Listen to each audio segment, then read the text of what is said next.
Perfecto, estamos arrancando la actividad de cierre de la materia Fundamentos de Ciencia Política, licenciatura en Ciencia Política y Gobierno de la Universidad Nacional de Lanús. Para esta ocasión hemos invitado a dos expositores, un expositor y una expositora, para hablar sobre la situación actual, coyuntural, pero también que tiene un gran trasfondo histórico, tanto para pensar el pasado, el presente, como también el futuro, que son los casos de Chile y de Colombia. Para ello hemos invitado a Andrea Faccioli y a Vanessa Morales Castro, que nos van a hablar respectivamente de los casos de Chile y de Colombia. Contamos con la presencia de Diego Raus, director de la carrera de la licenciatura en Ciencia Política y Gobierno, y tenemos también la presencia de estudiantes tanto de Fundamentos de Ciencia Política como de la Tecnicatura en Gestión de Gobierno Local y de otras carreras. Bueno, sin más, les propongo arrancar la charla. Vamos primero a presentar a Andrea. ¿Sí? Andrea Faccioli es licenciado en Filosofía por la Universidad de Perugia, Italia, magíster en Periodismo por la Universidad de Sassari, Italia, y doctor en Filosofía por la Universidad Nacional de San Martín. Actualmente es becario postdoctoral del CONICET, con un proyecto sobre capitalismo de plataformas. Este proyecto se encuentra enmarcado en la Escuela IDAES de la Universidad Nacional de San Martín también. Se desempeña asimismo como tutor del seminario de tesis de la Maestría en Desarrollo Humano de Flaxo, Argentina, y es autor del libro Más allá de Octubre Chileno, que ahora cuya tapa Eduardo nos va a compartir, el libro Más allá de Octubre Chileno, publicado recientemente, y también del libro Lucha de Clases y Multitud, la subjetividad política desde la perspectiva del marxismo post-operaísta. Este último se encuentra actualmente en prensa. Bien, sin más, Andrea, te invitamos a exponer, contarnos un poco la situación de Chile, también contarnos un poco del libro que has publicado recientemente, y desde ya, tanto a vos como a Vanessa les agradecemos enormemente el tiempo que nos están prestando y la buena predisposición que han tenido para participar y regalarnos un poco sus experiencias en el marco de esta materia, de la carrera y de la Universidad Nacional de Lanús. Muchas gracias. Bueno, muchas gracias Pablo, muchas gracias también a la Universidad de Lanús por la invitación. Es un placer venir a hablar de Chile. Para mí Chile no es solamente un objeto de estudio. Vengo trabajando sobre Chile hace un tiempo, pero viví en Chile, mi pareja es chilena, con lo cual, digamos, a nivel biográfico tengo un vínculo que va mucho más allá del investigador objeto de estudio, y me siento muy involucrado con los acontecimientos que se dieron a partir de octubre de 2019, con la apertura de ese proceso constituyente que excede la redacción de la nueva Carta Constitucional. Como decía Pablo, yo publiqué un libro que se llama Octubre Chileno por la editorial Red Editorial, y voy a reponer algunas cuestiones que trato ahí, no digamos para hacerle propaganda, sino porque son reflexiones que yo vine desarrollando en los últimos años y que por una parte intentan, por así decirlo, dar un diagnóstico, una lectura posible de lo que es el modelo chileno, y por otra parte tratan de usar ese mismo marco teórico para pensar qué fue lo que pasó, que estalló en octubre de 2019, pero que venía cocinándose desde hace varios años, y que hizo implosionar un modelo considerado exitoso en todo el mundo, por el cual tanto George Bush padre como Obama usaron la palabra ejemplo, ¿no? De transición a la democracia y de democracia en América Latina. Me parece que es muy interesante por dos razones hablar de Chile, más allá de las personales, y uno es, bueno, la coyuntura latinoamericana.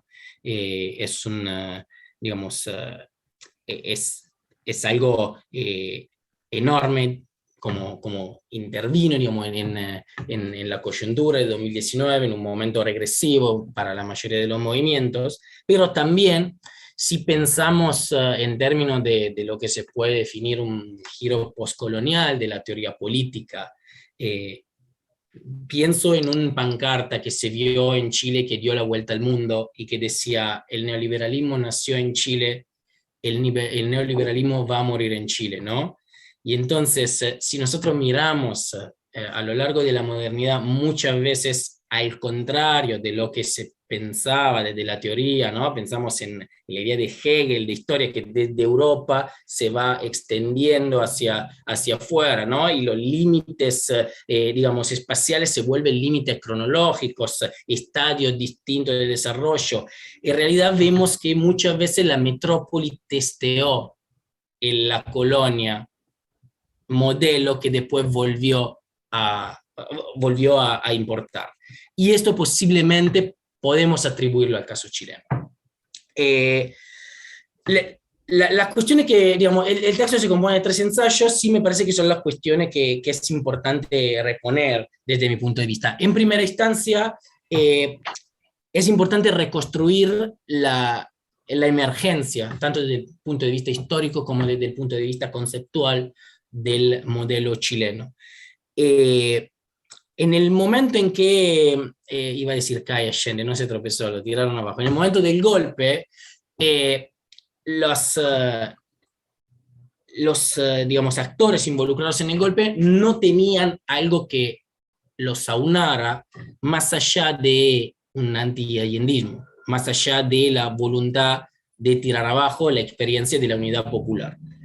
Sin embargo, no tenían una idea de sociedad ya en mente, digamos, que los aunaba.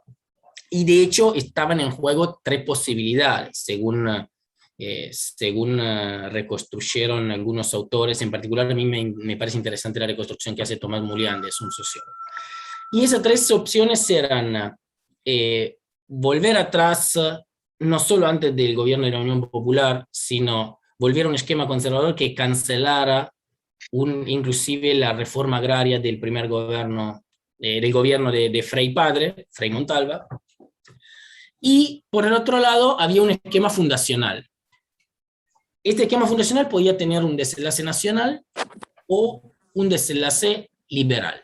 Y es así que se dio la revolución capitalista, porque ese esquema fundacional liberal terminó imponiéndose. Terminó imponiéndose por una serie de factores que acá, por una razón de tiempo, no podemos, digamos, reconstruir, pero es importante la presencia en Chile de unos cuadros que se habían formado en las universidades de Estados Unidos, en Chicago, pero no solo, y que eran conocidos como los Chicago Boys.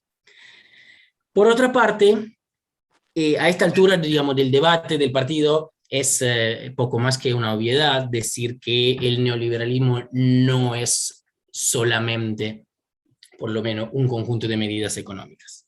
Entonces, la otra pata es la presencia del que puede ser considerado el arquitecto jurídico del régimen de Pinochet, que es Jaime Guzmán, que era jovencísimo, tenía 27 años en el año 74, cuando se le otorga la tarea de pensar en una nueva constitución. Y esa nueva constitución que le encargan a Guzmán termina, digamos, tomando forma en el año 80 y terminó siendo, 40 años después, el principal blanco polémico de la revuelta que estalló en 2019. Y que, digamos, lo que aunaba las diferentes subjetividades que estaban en las plazas, en los parques, en las calles de Santiago y de todas las ciudades de Chile, era la oposición al neoliberalismo que estaba cristalizado en la Constitución de 1980. Me interesa decir 2 cosas sobre la Constitución porque es muy importante, tanto desde el punto de vista técnico como desde el punto de vista sustantivo.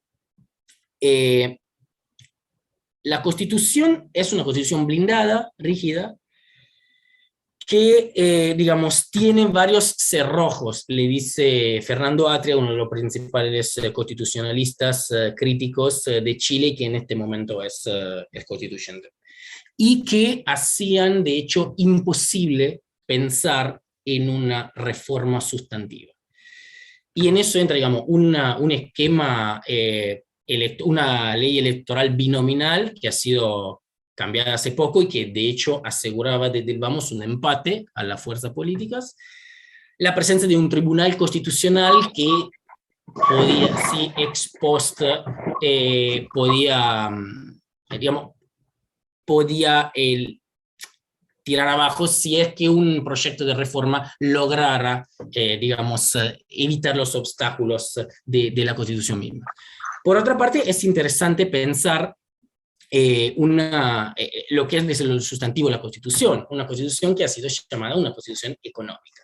Es decir, que no se trata de una Constitución económicamente neutral, una Constitución decimonónica, sino una Constitución que se propone, primero que nada, atarle las manos al Estado, al público, en cuanto a su rol de posible actor económico, prohibiendo la discriminación económica y asegurando la libertad individual y económica. Por otra parte, que se hace cargo de estructurar un ecosistema político, social y económico favorable a la empresa y al capital. Sin embargo, como dijo uno de los Chicago Boys, uno de los pocos que se quedó en el centro izquierda, Jaime Valdés, que escribió un libro publicado acá en Buenos Aires sobre los Chicago Boys, este esquema necesitaba, el esquema que terminó prevaleciendo, la revolución liberal, la revolución capitalista, necesitaba cambios profundos en la mentalidad de los chilenos.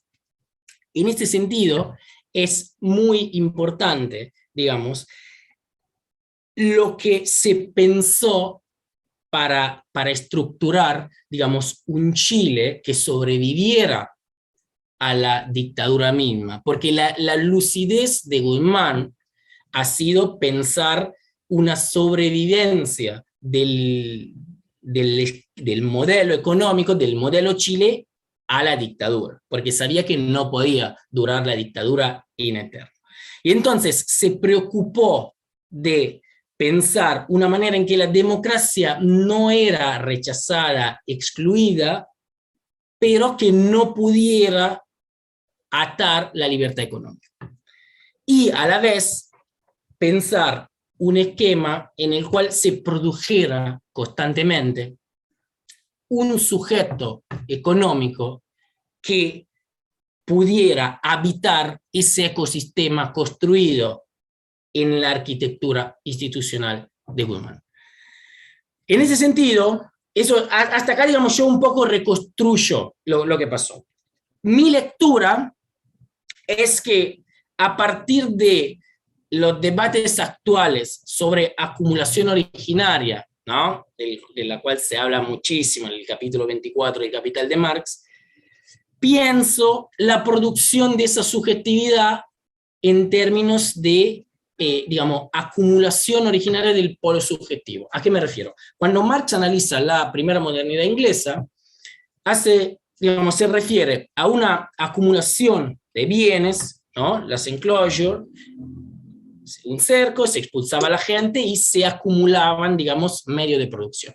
Por otra parte, estaba la necesidad de obligar a hombres y mujeres de vender su fuerza de trabajo en un particular mercado, que era el mercado del trabajo. Y eso no se daba naturalmente.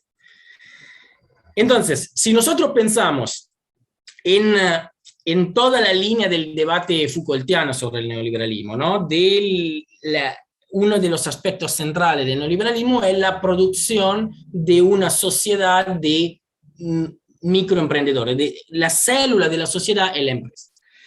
Y nosotros vemos un sinnúmero, digamos, de formas de obligar a los sujetos de pensarse como empresa, y lo vemos en la academia, lo vemos con los repartidores de Rappi, digamos, la idea de concursar, de presentar proyectos para fondo, de ir a buscar un trabajo en relación de dependencia y que te pidan de antemano cuánto pensás ganar, obligándote a apostar, a pensar en esa lógica de ganancias, a pensarse a sí mismo como un emprendedor que recibe un flujo de ganancias, de rentas, y no como un asalariado, ¿no?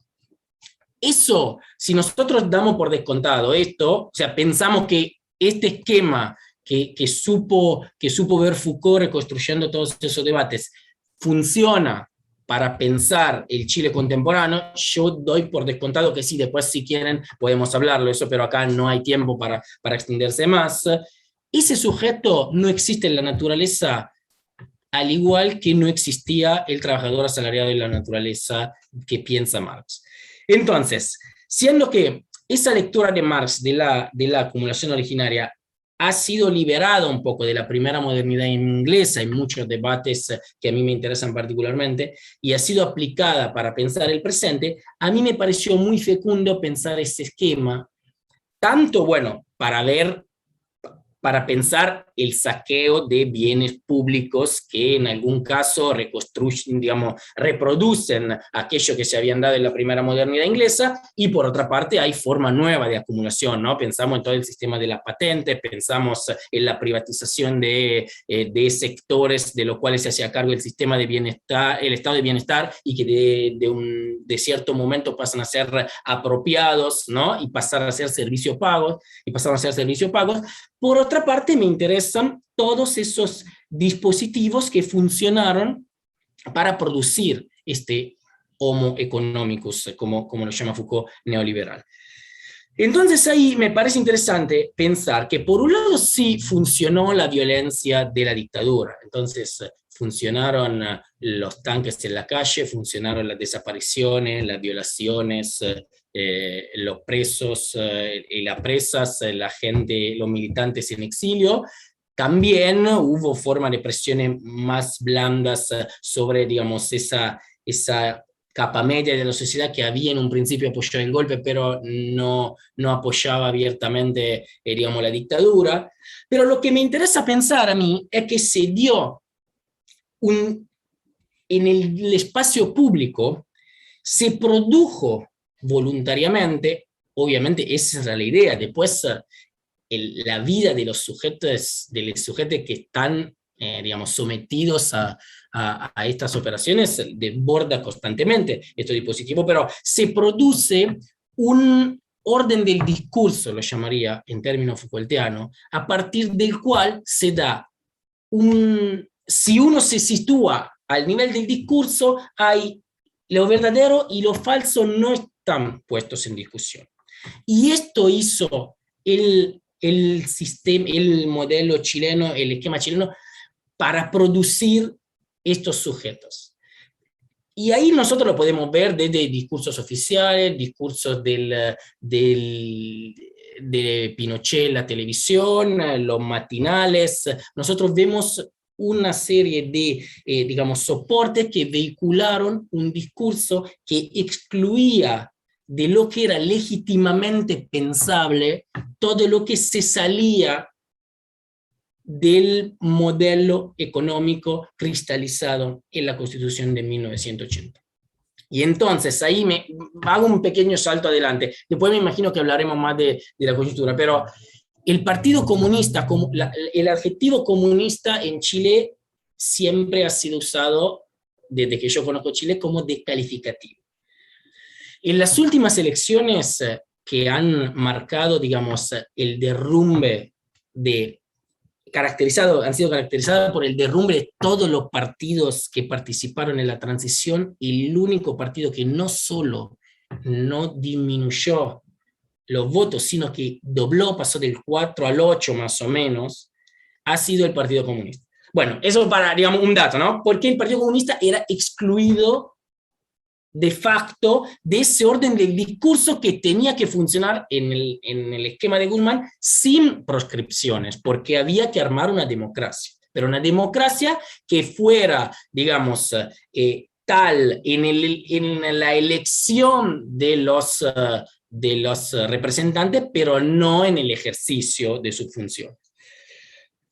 Entonces llegamos al 2019, ya que no tenemos mucho tiempo. A partir, digamos, de esa lectura del modelo chileno, y a partir sobre todo de las consignas que se vieron, que no fueron consignas clásicas, digamos, de los movimientos sociales, a lo que piensan los nostálgicos o a la clase obrera, como mucha parte de la izquierda, digamos, la izquierda nostálgica en un momento dice, bueno, pero esto en un momento tiene que tomar otra forma, ¿no? Y en cambio, a mí me parece, y ahí vuelvo también al giro postcolonial al que aludí, que la revuelta chilena dio en el blanco de lo que es un modelo auténticamente neoliberal. Porque si uno mira las reivindicaciones, no queremos volver a la normalidad porque la normalidad era el problema. No pararemos hasta que valga la pena vivir. O el simple evade, que puede ser pensado en otra escala, simplemente el saltar los molinetes del subte que dio origen a la revuelta, ¿no? Todos estas consignas que han sido replicadas mundialmente apuntan no a un gobierno, no a una política específica, a modos de vidas que eran de facto impuestos, porque, digamos, si pensamos en todos los endeudados, ¿no? Los endeudados pueden elegir cualquier modo de vida que les parezca, inclusive legal e ilegal, eventualmente, si logran no hacerse agarrar, siempre y cuando su modo de vida sea compatible con la deuda, con el pago de la deuda. Entonces, nosotros tenemos un modo de vida cualquiera que sea compatible con el pago de la deuda con la universidad, o que sea compatible con el pago de los fondos de pensión, o que sea compatible con el pago de varios, digamos, sectores donde la renta pisa fuerte. Entonces, ahí vimos que no se trataba solamente de un movimiento anti-Piñera, y tampoco antigobierno, y tampoco contra, digamos, un sistema de partidos, no pensado en términos de casta. Era algo que iba muy al grano de la forma más íntima, yo diría, en la cual el neoliberalismo, un conjunto de discursos cristalizado en un sistema constitucional, social, aterrizaba en sus vidas. Entonces, para mí, eso es sumamente interesante pensarlo en términos de evasión, porque es la evasión de unos modos de vida para pensar formas de vida distintas. Ahora, obviamente esto no está todo resuelto. ¿Qué significa la invención política? Y hoy, digamos, ya se trata de ir a escribir un texto constitucional. Yo dije al comienzo, no sé si lo dije o lo dije cuando todavía no estábamos registrando, a mí me parece que el proceso constituyente chileno excede la redacción de una carta constitucional, y lo que está en juego acá es organizar formas de vida que sean distintas de las que estaban en ese permitida, eran compatibles con ese modelo exitoso.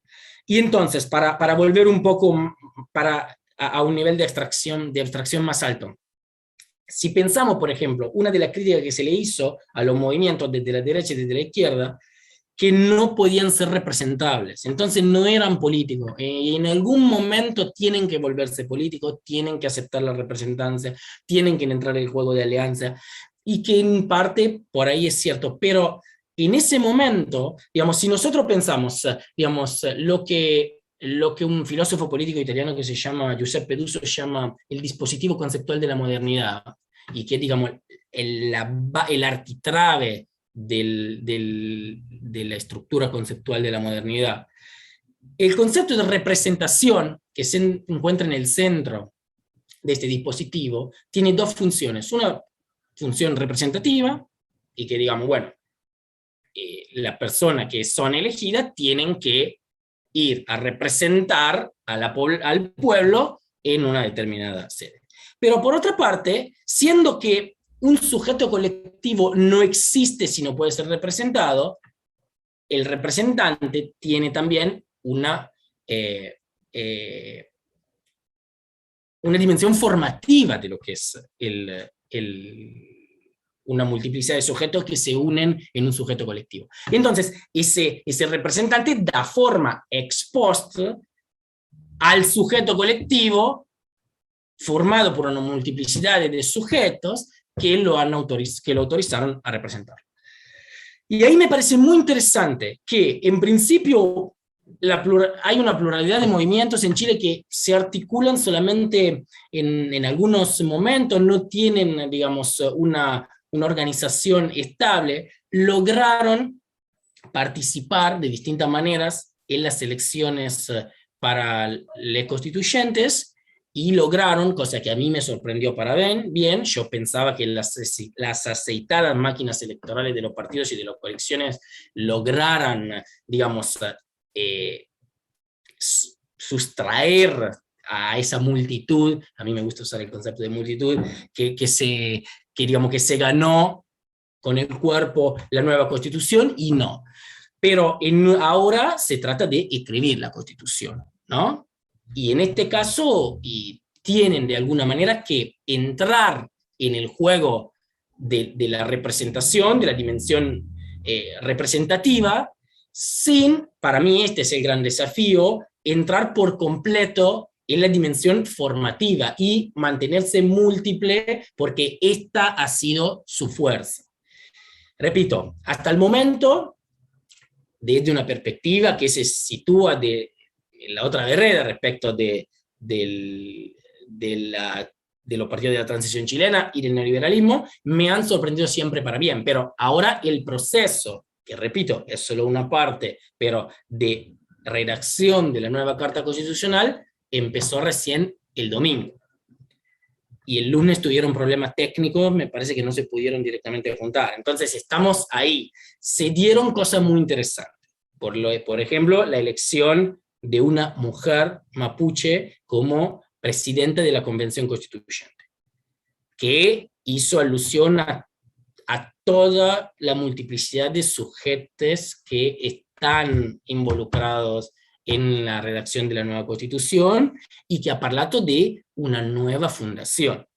Y ahora ahí la gran pelea es, y con eso cierro, entre los exponentes políticos de la transición que apelan al hecho de que esta es la redacción de una constitución porque está pautada a partir del Acuerdo por la Paz y la nueva constitución del 15 de noviembre de 2019, que, digamos, tiene unos pasos a seguir que están, digamos, más o menos regulados por la vieja constitución, y por el otro lado tenemos unos sujetos que usan un vocabulario distinto, usan asamblea constituyente, y que a raíz de la fuerza que obtuvieron de las elecciones, quieren forzarle un poco la mano a eso. Y es muy interesante ver el debate en estos días chilenos, porque está muy claro que lo que se trata ahí no es una distinción partidaria, centro-derecha, centro-izquierda clásica, sino de qué lado del orden del discurso se sitúan los actores y las actrices que están ahí en la Convención Constituyente. Cierro acá. Muchas gracias, Andrea. La verdad, muchas cosas para pensar. Yo tengo varias preguntas que las plantearé más adelante.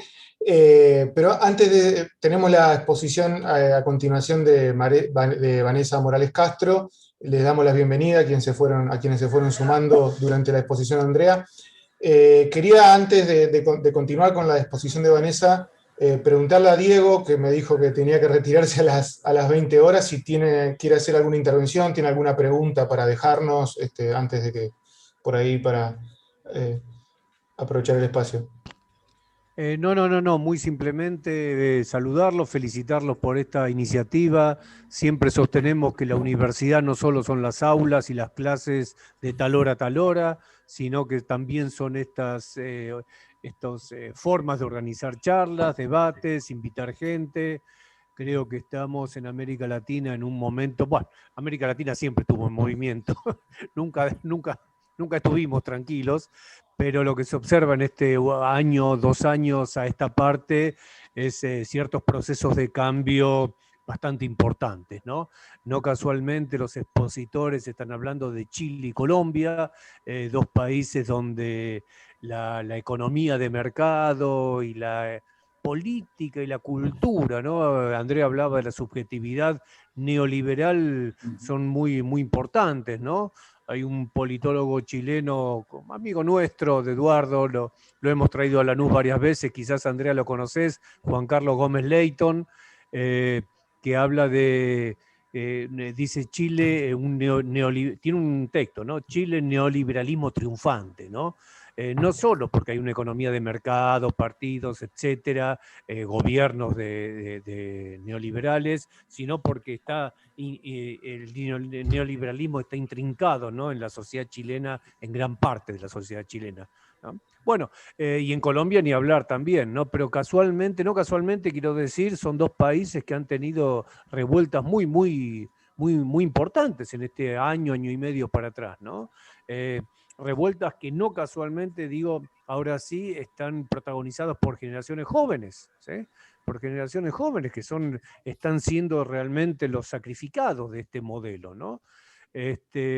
La gran pregunta, no es una pregunta, sino la gran incógnita en términos generales que tengo es que Chile tuvo con la constituyente una válvula de escape a ese conflicto social, a esa protesta social. Bueno, las élites y la política, la partidocrática, ofreció, ¿no?, la reforma constitucional como manera de, bueno, darle una salida, ¿no?, a ese conflicto en las calles. El tema es Colombia. Colombia no tiene esa posibilidad. Colombia no tiene una constitución para ofrecer.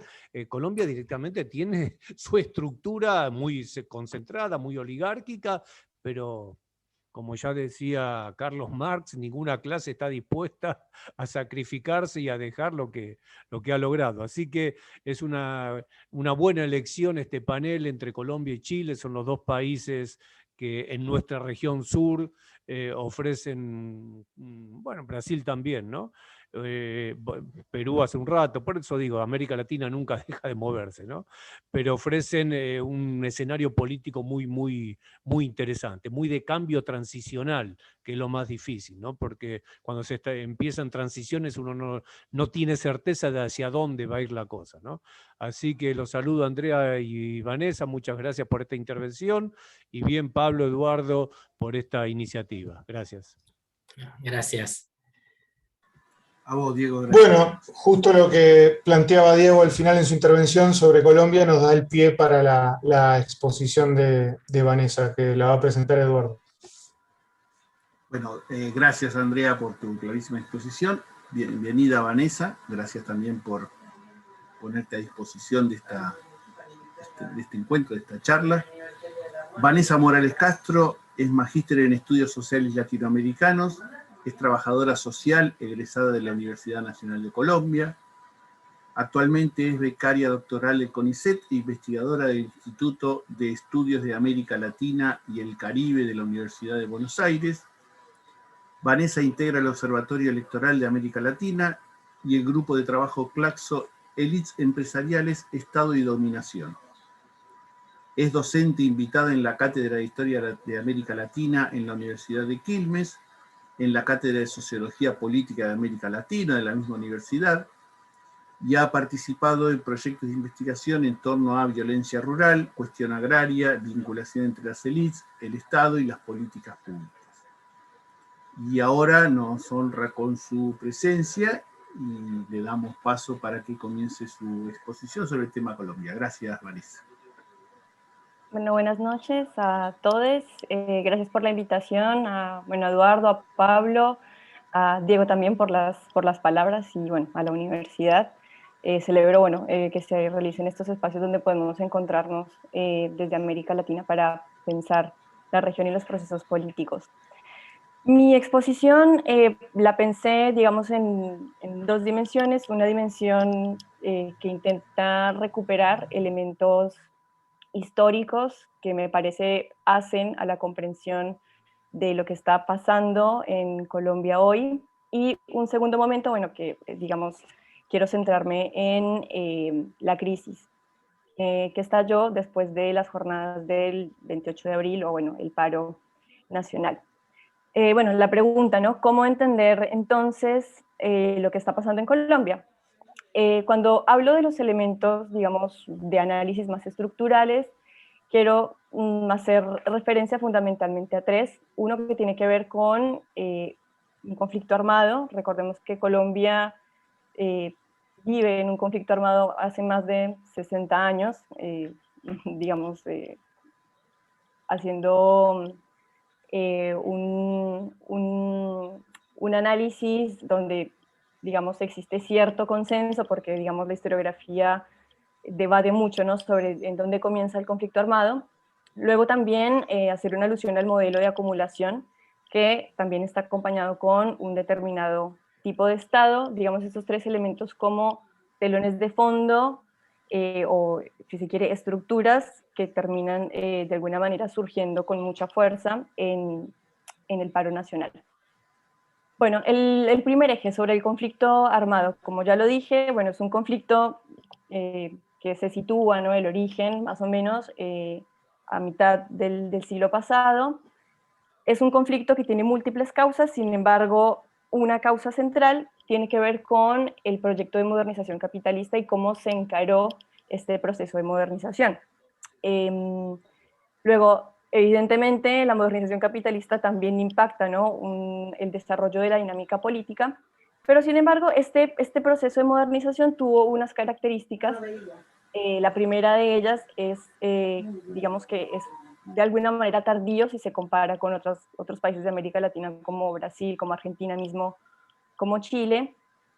Después, bueno, este proceso comienza, digamos, a ser más evidente hacia la década del 20, donde también, digamos, no solamente la divisa generada por la inserción de Colombia en el mercado internacional del café, sino también lo que se conoció como la danza de los millones, que fue la indemnización de Estados Unidos por la pérdida de Panamá, configuraron, digamos, un proceso acelerado de naciente capitalismo, de configuración de un lento mercado nacional, de expansión, digamos, de infraestructura.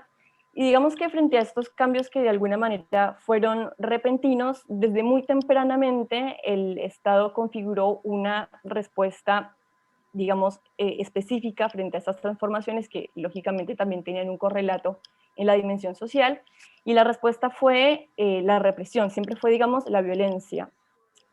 Digamos, acá en la presentación, digamos, pongo una imagen de lo que fue la masacre de las bananeras. Es, digamos, muy icónica porque es mencionada por Gabriel García Márquez en su libro 100 años de soledad. En todo caso, desde la década del 20 ya se perfilaba, ¿no?, insisto, esta incapacidad del Estado de poder tramitar los conflictos sociales por otra vía que no sea la de la violencia. Luego, esta forma, y como también lo dije, empezó a tener un correlato en la dinámica política.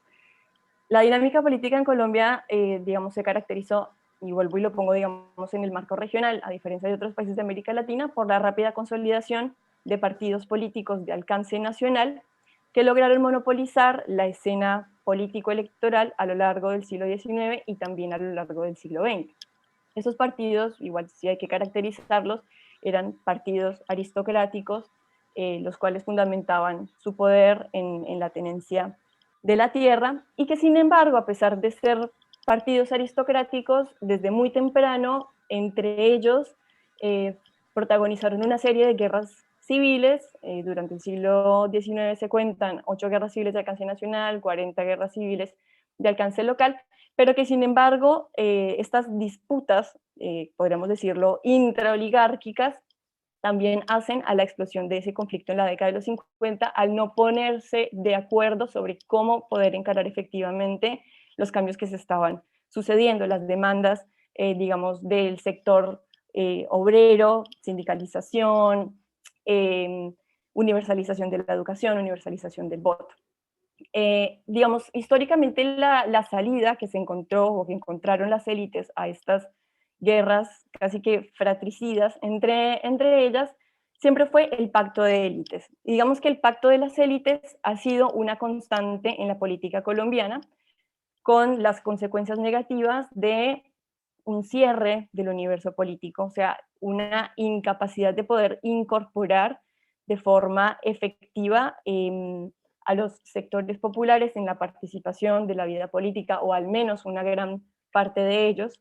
Y con esto, la inexistencia de procesos de carácter nacional o popular. O sea, si uno ve, por ejemplo, bueno, el caso argentino tal vez es el caso más icónico de proyectos nacionales populares, pero incluso Perú lograron en algún momento de su historia tener proyectos políticos que lograron incorporar a la vida política, social y económica grandes sectores de la población. Bueno, en Colombia, dado este pacto de élites que se renueva constantemente, es creo que el único país de América del Sur que no tuvo hasta el día de hoy ningún tipo de proyecto de esa naturaleza.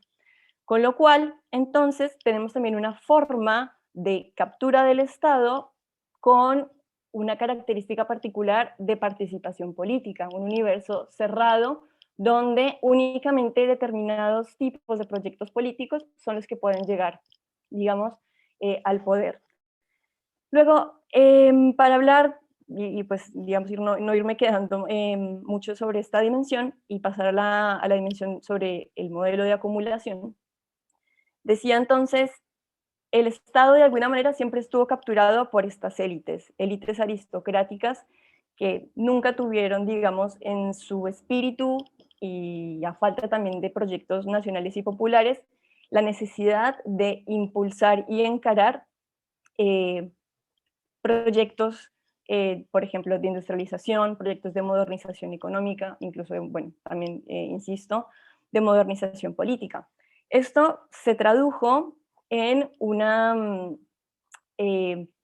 prevalencia del latifundio como forma no solamente de organización social, el latifundio como un determinante hasta en algún punto cultural, sino también el latifundio como una forma de dinamizar el conflicto. ¿Qué es lo que pasa? Digamos, ya el conflicto estalla alrededor de mitad de siglo, se desplaza rápidamente a las áreas rurales, porque Colombia, digamos, hasta la mitad del siglo pasado era un país enteramente rural, y digamos que allí se comienza a gestar una lógica de acumulación bastante perversa, que es denominada por varios autores como una lógica de despojo y colonización, despojo y colonización. ¿En qué consiste esto? Los campesinos, digamos que están en las zonas de conflicto, se ven desplazados dada la violencia y estas matrices latifundistas, digamos, ven la posibilidad de ir reconcentrando, ¿no? La tierra, y los campesinos que se van viendo desplazados tienen dos opciones, una de dos, o se van a las ciudades o van corriendo lo que se denomina como la frontera agrícola, donde, digamos, la única posibilidad económica que tienen para poder sobrevivir es la siembra de la hoja de coca. Luego, el conflicto armado de alguna manera, la imposibilidad de poder desarrollar proyectos de carácter nacional popular o de industrialización, de alguna manera favorecieron y facilitaron la proliferación del cultivo de hoja de coca, que también además, como lo mencioné, favorece la reconcentración de la tierra. Acá en la presentación, bueno, no en la anterior filmina, sí puede ser. Bueno, acá por ejemplo vemos algunos datos consolidados. El coeficiente de Gini de tierras en Colombia se acerca bastante a la absoluta desigualdad. Luego también si vemos cuál es la productividad, ¿no? de las tierras en Colombia, vemos que una parte importante se dedica a la ganadería, y acá hay que clasificar esa ganadería, es ganadería extensiva, que se sitúa fundamentalmente en estos grandes fondos, en estas grandes propiedades. Luego, como bien decía también, el tema del desplazamiento forzado producto de la violencia y de este modelo de acumulación que, digamos, de alguna manera se nutre de ese conflicto, hace que, por ejemplo, Colombia ocupe, si no es el primero, es el segundo lugar, hace ya, digamos, bastante tiempo, el primer lugar en número de desplazados internos. Y, digamos, si uno mira qué países más están en esta categoría, pues estamos, digamos, prácticamente que al nivel de Siria, que vive una guerra civil, pero también de países, digamos, africanos con problemas serios de consolidación del Estado, como el Congo, como Yemen, como Sudán. Y bueno, digamos, esta misma lógica hace entonces que cada vez más lo que sería el capitalismo ligado al narcotráfico, pues se vea con mucho más poder, ¿no? Y con una proliferación de esto que se denomina zonas grises de acumulación, donde no existe una diferenciación clara entre el capital que proviene de las actividades del narcotráfico y el capital que podríamos denominar como legal. Además, ¿no? Para poner como un dato más, las zonas grises por lo general son zonas donde es muy difícil poder hacer algún tipo de regulación económica, por lo tanto, digamos que las formas de vinculación laboral en este tipo de economías tiende a ser la informalidad. Acá en la siguiente filmina, bueno, estos son datos del Ministerio de Economía. Si ustedes ven, las regiones que están en rojo son las regiones donde hay un mayor nivel de abandono de predios, de desplazamiento forzado, y por lo tanto también de conflicto. Luego, a medida que, vuelvo, insisto, que se va corriendo entonces la frontera agrícola, van aumentando entonces los cultivos de hoja de coca. Y esto, digamos, estos procesos que se han dado en términos económicos, la extensión temporal también del conflicto que ha tenido diferentes momentos, algunos momentos de intensidad casi, digamos, cercano a una guerra civil y en otros momentos de más bien baja intensidad, pues han, digamos, también estructurado un tipo de Estado, el cual, digamos, lo hemos podido ver con la crisis social, digamos, en toda su dimensión. Cuando hablo, digamos, del tipo de Estado específico que le corresponde a esta forma de capitalismo, hablo de un Estado que, si uno mira, digamos, los principios clásicos de estatidad que se le atribuyen a un Estado, pues es un Estado que, por un lado, dada cuenta del conflicto, no ha podido consolidar el monopolio de la fuerza, no ha podido tampoco consolidar el monopolio fiscal, porque muchas de estas regiones donde los predios son abandonados o los campesinos tienen que desplazarse y cultivan la hoja de coca, pues digamos que quienes tienen el control y el poder allí, pues son, digamos, grupos armados, no así el Estado, o en todo caso algunos grupos armados que sí cuentan con el beneplácito del Estado, porque pues obviamente digamos, que el narcotráfico sea tan exitoso en Colombia, que la política antidrogas haya fracasado, pues tiene, digamos, una relación también con cómo el Estado encara o realmente cuál es el interés del Estado en combatir o no el narcotráfico. Y bueno, y finalmente quedaría entonces el principio de monopolio simbólico, que bueno, si no se cumple, diría yo, el primero, que sería como el monopolio de la fuerza, pues digamos que los otros va a ser mucho más difícil de consolidar. Ahora bien, decía el tema del conflicto, ¿no? Y la debilidad del Estado colombiano también se ha traducido no solamente, bueno, en la incapacidad de poder tramitar el conflicto, de poder institucionalizar las demandas sociales, sino también de poder garantizar el monopolio de la fuerza. La estrategia del Estado colombiano ha sido la de tercerizar, y allí también, digamos, vuelvo, insisto, con la figura del latifundio, porque, digamos, hay una lógica y también hay una especie de poder fáctico en los sectores latifundistas que han impedido, o digamos también así lo han querido, ¿no?, que el Estado Nacional pueda consolidar el control territorial y pueda tener el control absoluto sobre las Fuerzas Armadas. Y recurrentemente el Estado se apoya digamos, en aparatos propios de la ilegalidad, financiados por, bueno, el narcotráfico obviamente está ahí, pero también por sectores latifundistas, por empresarios, a quienes efectivamente les es mucho más fácil, antes que poder ceder algún tipo de privilegio, pues sencillamente eliminar de forma sistemática líderes sociales, sindicalistas, partidos de oposición. Bueno, si podemos ir pasando porque no sé cómo estoy de tiempo. Digamos que este escenario que acabo de describir muy brevemente, también ha tenido, digamos, unas consecuencias en términos sociales y económicos que se hicieron, digamos, mucho más evidentes con el paro nacional.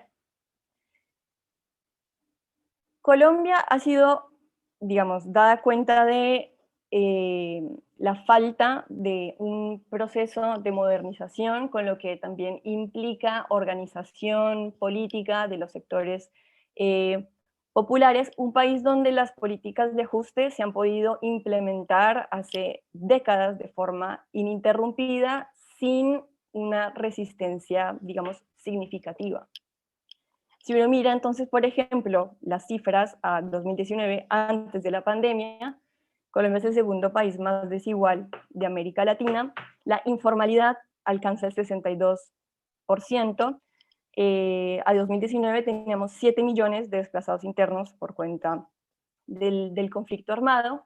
Y entonces, bueno, llegamos al escenario de la pandemia, donde la mala gestión del presidente Iván Duque, sumado a estos índices basados, digamos, como en estas estructuras tan precarias del Estado, pero bueno, insisto también en términos organizativos, se tradujo en, una vez, digamos, pasado cierto tiempo de la pandemia, un incremento, digamos, absurdo de la pobreza. Se calcula 42% de la pobreza monetaria, 15% de la pobreza monetaria extrema, es decir, estamos hablando de un país que después de la pandemia tiene como resultado casi un 60% de su población inmersa en la pobreza. Y acá hago, digamos, un paréntesis porque estos datos son los datos oficiales, los datos del Departamento de Estadística Nacional, pero también la forma como se construye el dato, pues digamos, es bastante polémica porque, por ejemplo, el mismo DANE afirma que toda persona que se gane más de $166 por mes es clase media, con lo cual habría que interrogar si estos consolidados de 60% de pobreza son realmente 60% de pobreza o efectivamente estamos hablando de una crisis social y económica de dimensiones, digamos, muchísimo más graves de las que está presentando el DANE. Luego, casi 2 millones de personas dejaron de ser clase media y se estima que aproximadamente 32% de las familias pasaron a comer solamente 2 comidas diarias. En el siguiente cuadro, lo podemos ver rápidamente, por ejemplo, se puede hacer una comparación, digamos, regional. Tenemos, por ejemplo, el empleo, el tema de la informalidad. Colombia y Perú son países que tienen tasas de informalidad supremamente elevadas. Sin embargo, Perú destinó casi un 10% de su Producto Interno Bruto para atender la pandemia, mientras que Colombia únicamente destinó un 4%, que aparte igual hay que entrar como a desglosar bien ese 4%, porque mucho de ese porcentaje se va en gastos, no así como en ayuda y atención directa. De ahí entonces, por ejemplo, también se entiende que la variación en el empleo haya sido de aproximadamente 6 puntos. La variación interanual de junio del 2019 a junio del 2020 pasó del 12% al 21%. O sea, digamos que es una variación realmente abrupta. Y entonces, con estos datos y con, digamos, lo que vine contando con respecto a el conflicto armado, el desplazamiento y la pobreza, pues, digamos, van explicando el por qué se da esta crisis, una crisis que ahora ya entro en materia propiamente, una crisis que por un lado ha sido inédita en la historia colombiana.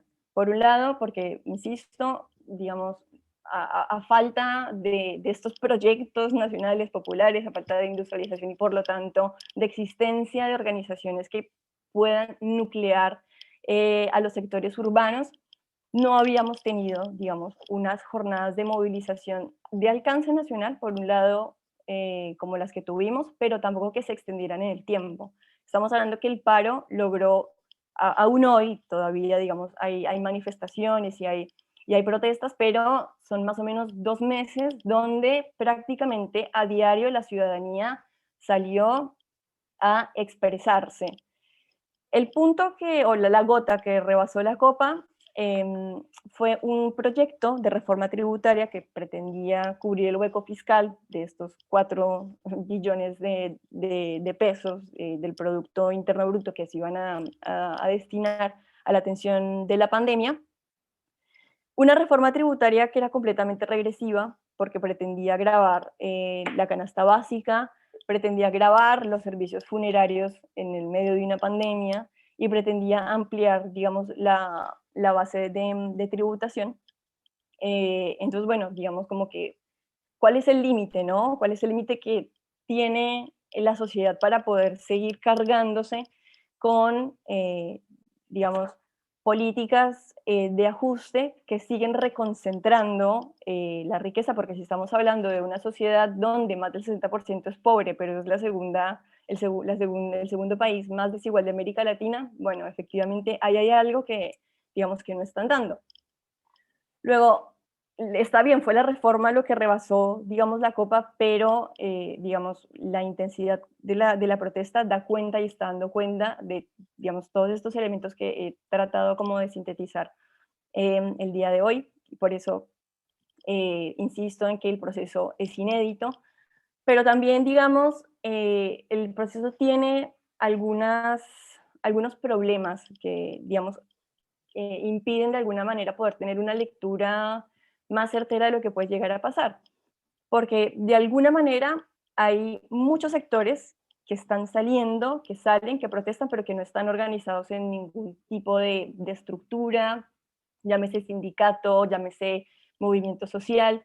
Hay, digamos, de alguna manera demasiados sectores que están saliendo de forma espontánea y digamos que ha sido difícil poder articularlos y poder, digamos, organizar una, si se quiere, algún tipo de acción que sea mucho más coordinada a nivel nacional y que pueda realmente tener un impacto mayor en términos de política pública, pues más allá, digamos, como de las protestas.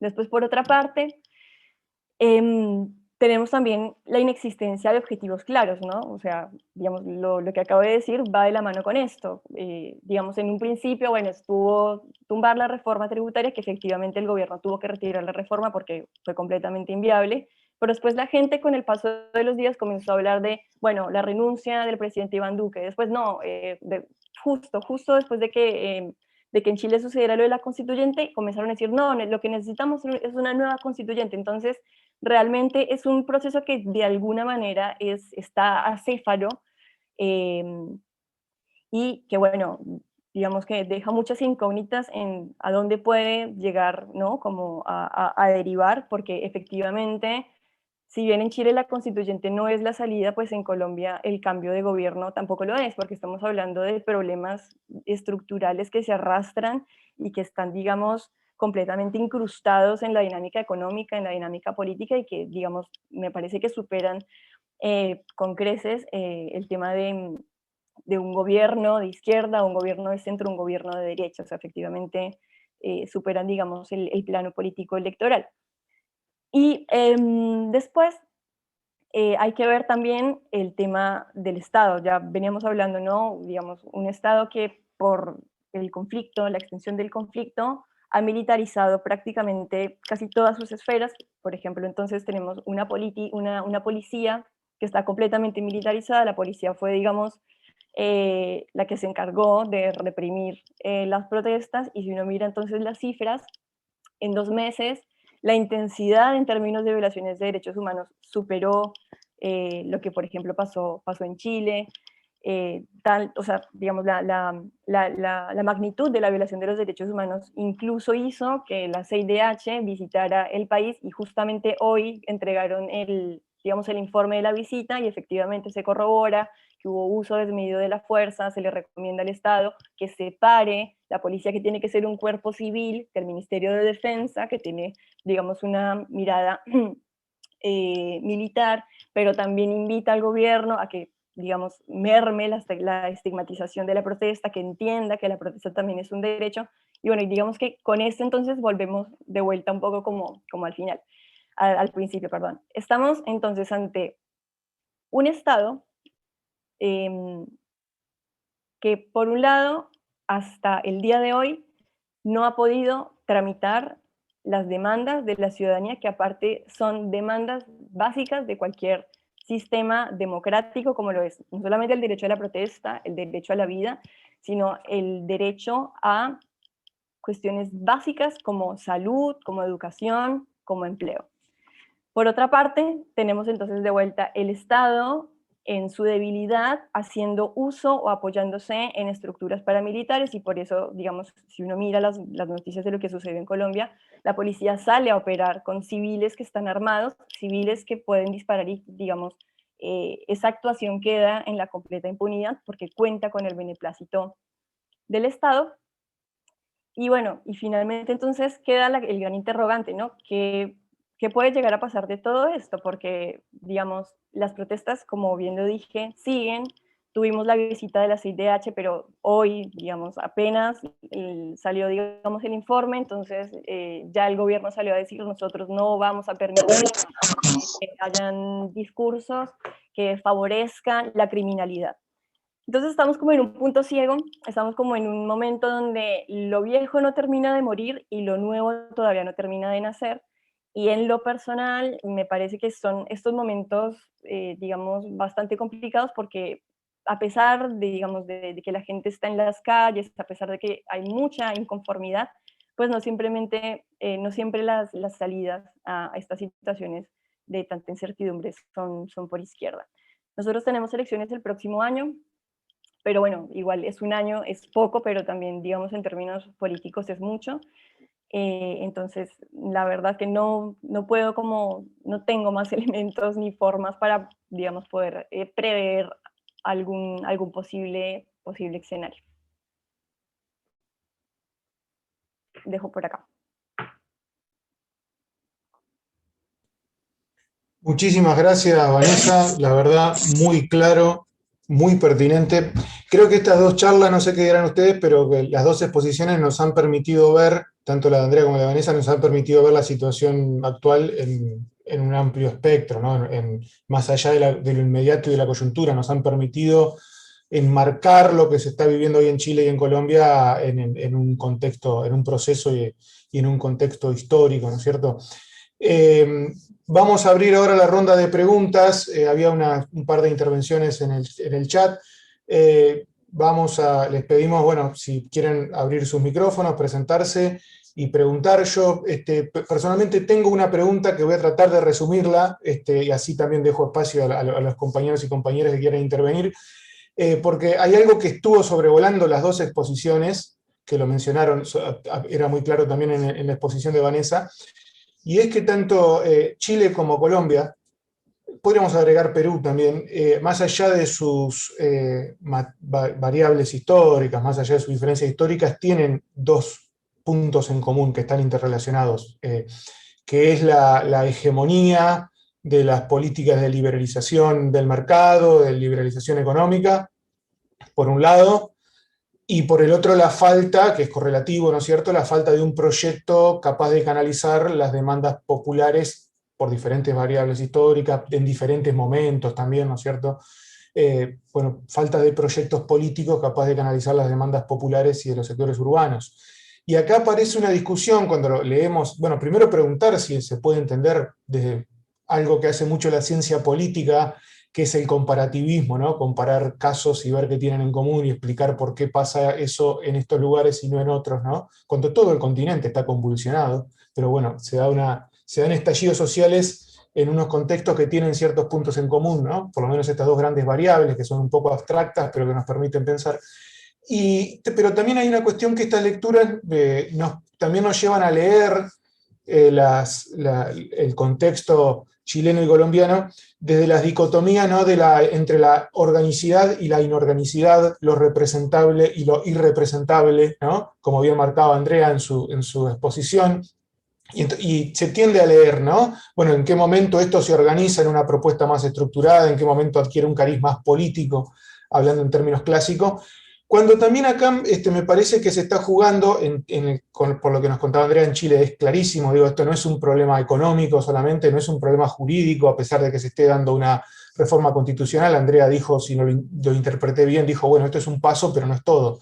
Porque lo que se está jugando también es algo más profundo, más de nivel micro, que es la constitución de la subjetividad y de las formas de vida. Y Andrea fue muy claro en esto, y Vanessa también, porque estamos hablando de la vida cotidiana, de la vida de todos los días, y hay varias cuestiones. Por ejemplo, en Chile Andrea hablaba de que hay un rechazo, una evasión, habló, ¿no?, a estas formas de vida que han predominado, que han tenido hegemonía en Chile. No sé, Andrea, si después, bueno, haciendo un paréntesis, se puede pensar desde la categoría del éxodo, que tanto hablan autores coterráneos tuyos, ¿no? Canegri, Virno, etc. Y hay justamente también, trayendo otro autor italiano, que es Mauricio Lazzarato, que tiene un libro muy interesante que se llama Gobernar a través de la deuda, y habla de que la deuda como mecanismo de gobierno no solamente de países y de empresas, sino de la subjetividad misma, ¿no? No solamente se endeudan países y empresas, sino también se endeuda la gente común y corriente.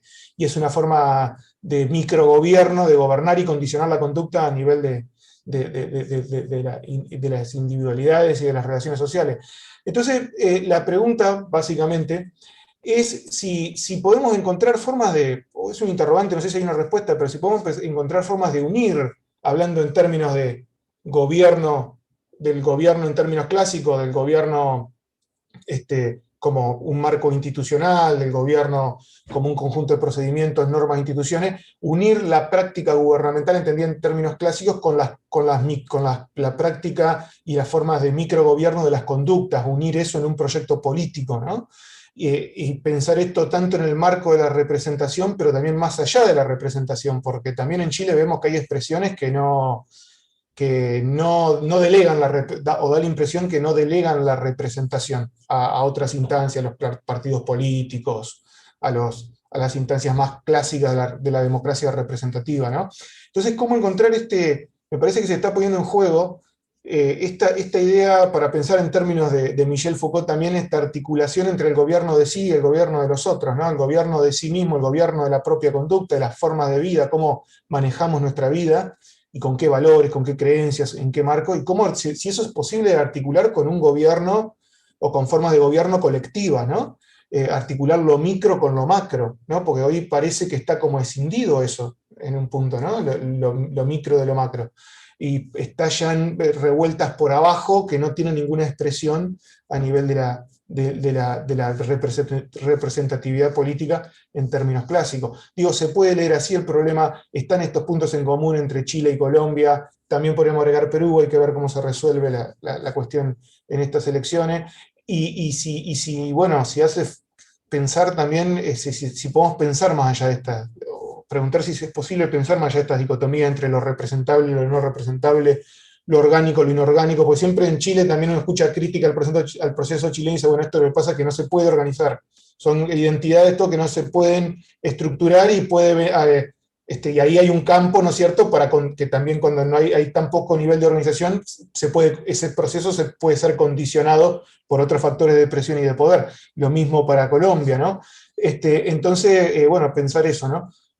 Había una pregunta en el chat, no sé si, bueno, es una pregunta larga, no sé si la pudieron leer Andrea y Vanessa, la resumo, es una pregunta de Ariadna, que es bastante interesante, que preguntan cuál es el rol de los medios populares en este contexto, y cómo hicieron los movimientos y las expresiones para romper el blindaje, ¿sí? Y también preguntan si se pueden recomendar, ustedes que por ahí están más empapados de la realidad de Colombia y Chile, recomendar medios para informarse, ¿no? Y si ha habido formas de informarse, más allá de los medios hegemónicos. Bueno, eso son por ahora las dos intervenciones que hay. No sé si alguien quiere hacer un comentario, alguna si pregunta. quieren empiezo. Bueno, dale. Bueno, por la pregunta sobre los medios, y no conozco muchas más cosas de la que nombra ¿cómo se llama? Ariadna. No sé, yo leo un poco El Mostrador, El Desconcierto, donde escribe columna un amigo mío, Rodrigo Carmi, que me prologó el libro muy generosamente y que es un observador muy, muy atento de la realidad chilena. Y lo que sí puedo decir es que en un punto los medios clásicos tuvieron que dar un giro durante la revuelta para preservar algo de credibilidad. Porque en un momento aplicaron, digamos, periodismo de guerra, como dijeron en algún momento de este lado de los Andes, en otro sentido, obviamente, y nada, primero que nada, no estaban informando sobre la represión y todos, digamos, los abusos que se estaban dando, y por otra parte, estaban buscando en la calle, y no sé, agarraban una señora mayor que estaba esperando el colectivo 2 horas porque estaban quemando los colectivos 3 kilómetros más arriba, y le decían, señora, pero ¿le parece a usted la violencia? Y muchas veces señoras, señores, desde los cuales se esperaban cierta respuesta, le decían violencia en mi jubilación. Y entonces en un punto, y siendo que había mucho acceso a fuentes alternativas, y los medios tuvieron que empezar a informar de otra manera, con lo cual, digamos, fueron tirados por la chaqueta, necesariamente tuvieron que dar un giro, si bien perdieron mucho prestigio. Y de hecho, si yo no sé, el otro día, ¿no? El tema, no sé si ustedes acá tuvieron, si algo trascendió, estaba reprimiendo y pararon algunas, digamos, varios de la lista del pueblo y del Frente Amplio más Partido Comunista, digamos, pararon el proceso de constitución de la constituyente, ¿no? Y ahí surgió toda una polémica de él, si era una atribución de los constituyentes, que no entendían cuáles eran sus prerrogativas, si se estaban ¿no? atribuyendo prerrogativas de legisladores. Bueno, más allá de eso. Y yo sigo, digamos, no sé, por el Twitter, el Facebook, qué sé yo, de las chicas de la coordinadora 8M o de algunas páginas así de militantes en las que más o menos confío, o de personas directas que sigo. Y después, nada, miro un poco los medios clásicos también para ver sobre todo lo que escriben en los comentarios. No sé, eso ya quizás es un morbo mío, que no debería hablar de eso, debería hablarlo con un analista, con un profesional, pero me gusta mucho leer lo que escriben los comentaristas, que hay que matarlos a todos, no es. Y lo otro, bueno, más seriamente, pero más a nivel provocativo, lo digo, y me hago cargo de esta provocación. El día en que, el 11 de septiembre, a la tarde, Pinochet dice, muere la perra y se acaba la ley. Es decir, descabezamos la Unión Popular y ya está. Y en octubre de 2019 no había nadie para descabezar. Y esto hizo que hablaron de invasión alienígena, que creo que lo hablamos esto cuando todavía no estábamos grabando, no me estoy repitiendo, lo hablábamos antes informalmente. Hablaron de que había células cubanas, células venezolanas, grupos armados extranjeros que estaban, digamos, altamente formados para la guerrilla, que estaban quemando el subte y cosas así, ¿no? Porque justamente no tenían un blanco. En este momento, en este año se vota también para las presidenciales en Chile. Y Jadwe, que es el candidato, va a primaria, de hecho antes, en la primaria del Frente Amplio más Partido Comunista, es el que tiene mayor, digamos, proyección de todos los candidatos, no solo de la izquierda, sino también de la derecha, que tiene el segundo puesto con la DIN. La DIN es de UDI Opus Dei, para contextualizar, no sé si acá son nombres tan conocidos. Y ahí ustedes pueden ver, si miran la prensa todos los días, comentaristas independientes en superpartes que tienen alguna excusa para pegarle a Jadwe. Entonces, a mí me parece que parte de la fuerza del movimiento de 2019 fue que no pudieron descabezarlo porque no había una cabeza. Y esto les hizo la tarea imposible.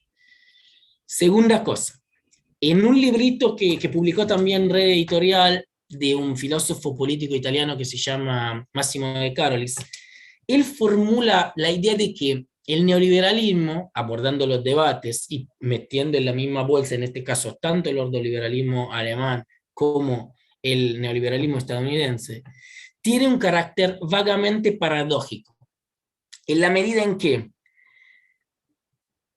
la idea es pensar un orden cósmico, ¿no? Hacen una diferencia antes entre la taxis, para hablar de una organización realizada intencionalmente, y cosmos para el orden espontáneo, ya que Vanessa también habló de espontaneidad, ¿no? Que se genera sin desobedecer a ningún plan. El neoliberalismo, con su manera de intervenir, ¿no? Porque ya abandonamos toda idea de que el neoliberalismo es el Estado que se retira. El Estado neoliberal es muy fuerte, interviene de otra manera. Y entonces interviene de otra manera para instituir y gobernar un orden espontáneo. Entonces yo digo, si del otro lado, y esta es la provocación, la idea para combatir eso fuera organizar un proceso espontáneo, es decir, coordinar de manera momentánea y no definitiva distintas subjetividades que a su vez pueden ser subjetividades ya más organizadas, pero varios movimientos, solamente en cosas puntuales y no ir con un candidato que empiezan a mirarle dónde vive, qué reloj se pone, si estuvo de vacaciones en París, y cuánto gastó en avión, cuánto gastó en la ensalada con crutones, cuando nuestras señoras mucamas cobran $76, no sé, estoy inventando los números, a eso voy, digo, si esa fuera o sea, para mí, hay que pensar Chile sin ir con recetas para, digamos, para aplicar, sino pensar que de ahí puede surgir algo, por cómo se están dando las cosas, que nos sirve mucho desde una perspectiva crítica del neoliberalismo. Bueno, sobre Colombia no sé nada, así que eventuales comparaciones la podemos hacer entre todos. Yo no estoy capacitado, así que hable Vanessa. Bueno, con respecto a la pregunta sobre los medios, o sea, de hecho los medios fueron, me parece a mí, los que posibilitaron que, por ejemplo, el tema Colombia empezara a ser un tema, porque de Colombia, del conflicto, de las violaciones sistemáticas de derechos humanos, no se sabe nada, o sea, digamos, la gente quedó muy sorprendida con respecto a la respuesta del Estado, pero esto ha sido histórico, es decir, o sea, un país que ha vivido 60 años, 70 años de un conflicto armado, o sea, tiene, digamos, en su acervo miles de violaciones de derechos humanos, pero lo que cambia acá es que se está dando esto en las ciudades, porque históricamente el conflicto se desarrolló en el campo, y entonces, claro, es difícil poder, digamos, ocultar o maquillar este tipo de actuaciones por parte de la fuerza pública cuando tienes un montón de ciudadanos y ciudadanas que están grabando y que lo suben inmediatamente a la red. Yo sigo un medio alternativo que se llama Hecatombe,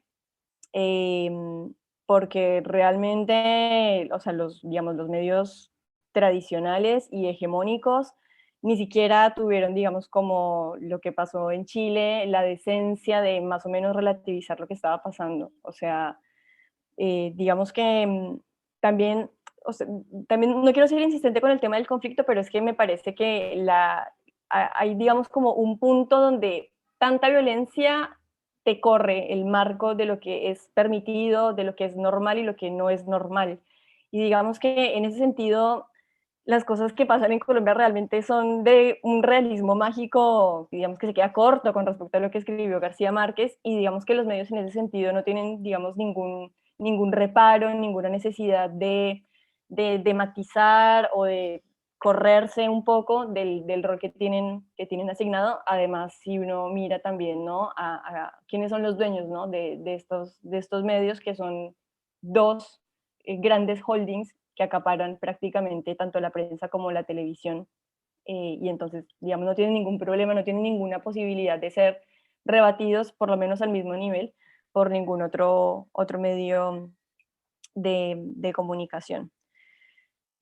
Me llamaba la atención lo que comentaba Andrea con respecto a los discursos que se repiten, los discursos estigmatizantes, porque efectivamente, pasados los primeros días de las protestas, tanto políticos como medios, como asesores, analistas políticos, obviamente, ¿no?, de pro gobierno, comenzaron a hablar también de células venezolanas, además con el agravante que nosotros compartimos la frontera con Venezuela, y que una, por ejemplo, de del eslogan de la campaña de Duque en 2018 fue que Maduro tenía las horas contadas. Entonces la relación que tiene Colombia con Venezuela es muy tensionante. No sé, en un lapso de 5 años, Colombia ha recibido más de 1 millón de refugiados venezolanos, de migrantes venezolanos. Entonces, digamos, el tema Venezuela es un tema que toca muchas fibras en el caso colombiano, pero que efectivamente funciona recurrentemente como caballito de batalla, funcionó como no vamos a hacer como Venezuela en las elecciones, y ahora, bueno, el paro está infiltrado por células venezolanas, también en algún momento se llegó a hablar de infiltración rusa. O sea, de hecho Colombia viene también haciendo como algunas salidas en falso con el gobierno ruso, que bueno, hacen como complicado, ¿no? El tema de las relaciones internacionales. Y bueno, después la pregunta por las subjetividades. A mí me parece bastante sui generis el tema. Bueno, ya sabemos, ¿no?, que las prácticas neoliberales de por sí no se corresponden como con la teoría, pero en Colombia me parece que se articulan de una forma muy particular, porque por un lado, esto, insisto, tenemos un conflicto que de alguna manera hace que haya un país escindido. El conflicto está en el campo, lo que pasa en el campo la gente no tiene ni idea, y además la subjetividad en el campo, el pensamiento de la gente del campo es completamente distinto a la subjetividad que uno puede llegar a tener o a percibir en las ciudades. Entonces, es un país que está atravesado por el conflicto, pero que a la vez está dividido. Y en ese sentido, no sé hasta qué punto realmente, primero se puede hablar o sea, de una configuración exitosa en términos de subjetividad neoliberal, pero también por otra parte, me parece que digamos, la parte que se encuentra como en las ciudades está también en un momento extraño con respecto a esta subjetividad, porque la gente está, por ejemplo, la gente está pidiendo derechos. Si uno compara, por ejemplo, las protestas de lo que pasa acá, como que menos Estado, que el Estado me coarta la libertad, que yo tengo derecho a escoger la obra social que quiera, en Colombia la gente está pidiendo es que el Estado intervenga no de la manera neoliberal, sino de la otra manera, o sea, que el Estado haga presencia. La gente está pidiendo trabajo, condiciones de trabajo dignas, la gente está pidiendo educación, porque en Colombia la educación es privada, no hay educación pública, porque primero, para ingresar a la universidad pública hay que pasar un examen donde son muy pocas las personas que lo pasan, y además hay que pagar la universidad. Entonces no hay trabajo digno, no hay educación, no hay salud. Entonces, por eso digo, es raro, es bastante, habría que estudiarlo, porque digamos, no, tampoco tengo mayores elementos para poder hacer como una tesis más terminada, pero me parece que puede estar haciendo agua algo de ese discurso actualmente en Colombia. Eh, no sé. Perfecto. Bueno, había dos preguntas en el chat. Sofía, ¿querés? Creo que una era tuya. Sí, sí, una es mía. Bueno, ¿Ves? y hay una más. Sí. Ya que estoy. Sí. No, digo, teniendo en cuenta que en ambos conflictos, digo, siempre las primeras imágenes que llegan son de la represión brutal que hubo. Digo, si tanto en el análisis hoy sobre la situación, digo, y a pensar a futuro en el proyecto de país que se quiere, el proyecto de democracia, en cómo se quiere avanzar, si se repiensa y se piensa en cuál debería ser tanto la formación como el rol de las fuerzas de seguridad y las fuerzas armadas. Digo, lo pienso, digo, más que nada quizá en un par de claves. Una, Venezuela hoy, el gran apoyo de Maduro, y ha sido el apoyo de Chávez, fueron las Fuerzas Armadas, efectivamente, y lo son, pero eso está. Hoy por hoy es un sector del peronismo que sostiene, que sostenemos, que el rol de las Fuerzas Armadas y Seguridad tiene que ser repensado, y tiene que muchas cosas del proyecto de país que uno aspira se destraban en esa formación de esas fuerzas de seguridad que han sido, y las Fuerzas Armadas, que han sido formadas en la Escuela de las Américas, digo, con lo que fue, bueno, la dictadura, además, digo, los 70, los 80 que están en eso. quizá eso, como si dentro de los análisis aparece esta cuestión de problematizar el rol de las fuerzas de seguridad y las Fuerzas Armadas. Eso. Bien, pregunta muy interesante. Y después había otra pregunta, perdón, vamos acumulando algunas preguntas, así podemos darle la voz a todos y todas. En el chat alguien pregunta, Vanessa es la que pregunta, la persona que pregunta dice: el sistema político y económico actual en Colombia y Chile tienen características neoinstitucionalistas. Dice, ¿estos sistemas están forzando la democratización a favor o en contra de nuevos sujetos o actores sociales políticos emergentes? ¿Sí? ¿Hay alguna pregunta más? Así hacemos una ronda de preguntas y después los expositores responden. ¿Alguien quiere intervenir? Eduardo. No, una cosita con respecto al tema Colombia. ¿Hasta qué punto el Estado colombiano puede considerarse que tiene algunas características de un Estado fallido? Sobre todo por el tema del control del territorio, pero después por en una parte de tu exposición, me pareció entender que hay también una decisión política del Estado colombiano de armar civiles para la represión. Entonces, digo, en algún momento, en alguna parte, pareciera que se está pegando un tiro en el pie y que está reforzando esas características por lo menos algunas de las características de un Estado fallido. Lo pongo como una duda que me quedó de todo esto, a ver si nos podés aclarar un poquito esa cuestión. Bien, ¿alguna pregunta más antes de darle la palabra a los expositores? ¿Alguna intervención, comentario? No, Sí. quizá en algo quizá de coyuntura actual, saliendo un poco de Colombia y Chile, pero no de la región. En el medio hoy asesinaron al presidente de Haití. Si hay como algún comentario, alguna cuestión al respecto ahí dando vueltas, como para traer la cuestión de coyuntura a la mesa. ¿Qué tal? Buenas noches. Alessandro, sí, adelante. Sí, yo tenía una pregunta que quizás tiene un poquito de tinte histórico, que tiene que ver con dos figuras que, bueno, he leído, pero muy por arriba.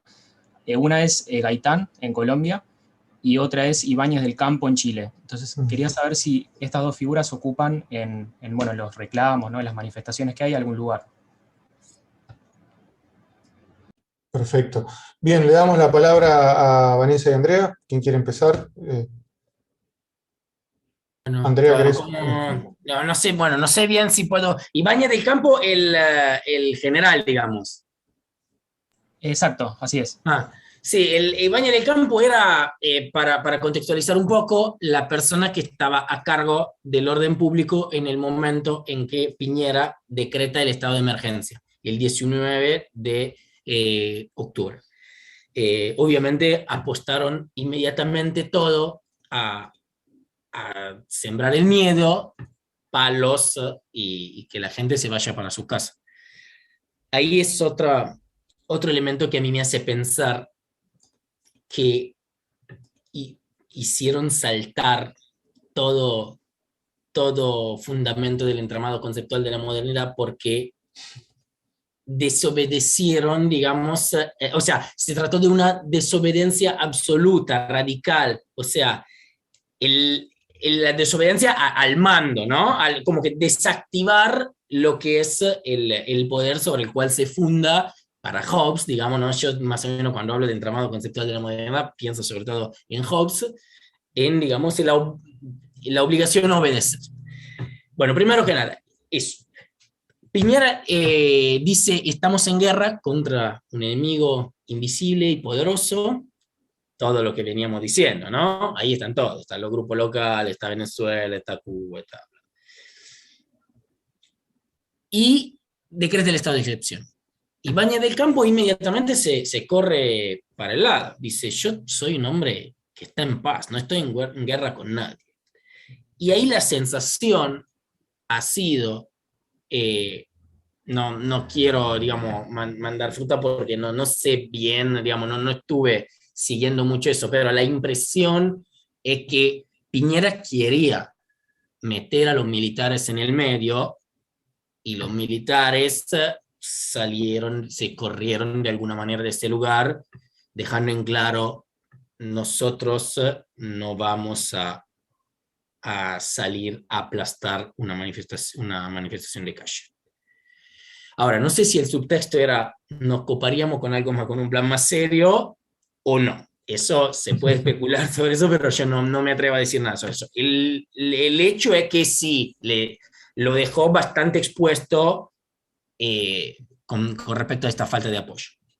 Y después de ahí no es un blanco, digamos, polémico Ibáñez del Campo. Sí, para retomar otra de las preguntas, el blanco polémico son los carabineros. Digamos, esa estrategia planificada de disparar a los ojos para amedrentar y hace que se pide, digamos, desde algunos sectores digamos, el cierre, ¿no? Hay una palabra específica que en este momento no me está saliendo. Digamos, la destitución del cuerpo, o sea, que se reforme una nueva policía militar y que Carabineros se dé de baja.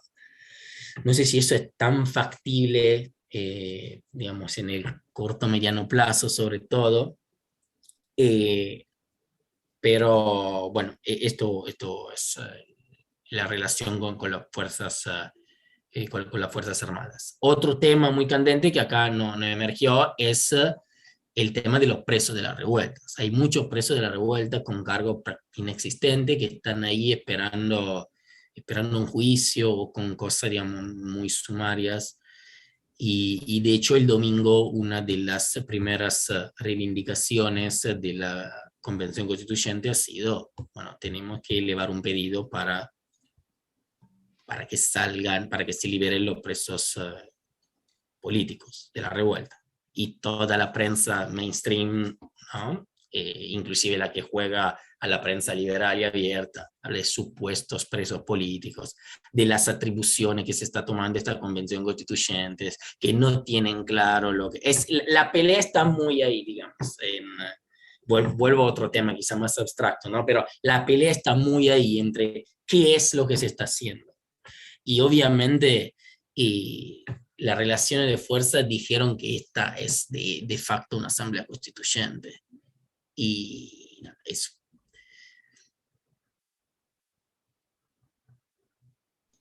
Vanessa. Bueno, comienzo por la pregunta sobre las Fuerzas Armadas. En Colombia también, digamos, con el tema del estallido social, la gente está pidiendo que se desmonte el SMAT, que es como el cuerpo que se creó específicamente para poder, digamos, reprimir los disturbios, pero bueno, siempre salen en las protestas, bueno, no sé, se asocia protesta con disturbio. Y también el SMAT ha sido, digamos, el protagonista de las lesiones, las agresiones contra bueno, no sé, la prensa, pero bueno, las agresiones también contra los ojos, que ha sido, de hecho, también como una práctica, parece ser que es una práctica que se está como poniendo de moda en la región. Yo sí creo que en Colombia particularmente tiene que haber un proceso de depuración y de reforma estructural, sobre todo por esto que yo planteaba, o sea, la policía es una policía que está militarizada por la misma existencia del conflicto, y toda intervención que hace la policía es en esa clave, es en una clave militar. Por eso me parece que efectivamente sí hay que separar a la policía del Ministerio de Defensa, y el tema de la actuación del ejército. O sea, el ejército ha tenido sí un papel central en el conflicto, pero el conflicto en el campo, no en la ciudad. Lo que está pasando en Colombia es nuevo.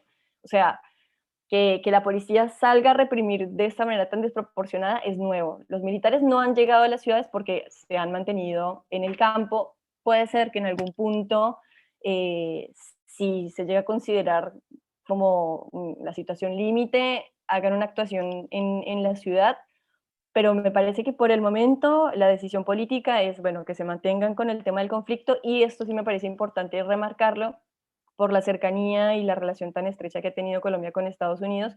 Colombia ahora está siendo exportador digamos, de batallones a conflictos. No sé, tenemos por ejemplo un batallón en Yemen, Afganistán creo que también iban a mandar un batallón. Entonces me parece como que el perfil del ejército por lo menos está siendo otro, más digamos dedicado efectivamente a conflictos bélicos y no tanto como el rol que está teniendo la policía, que igual digamos también tiene un carácter bastante militar.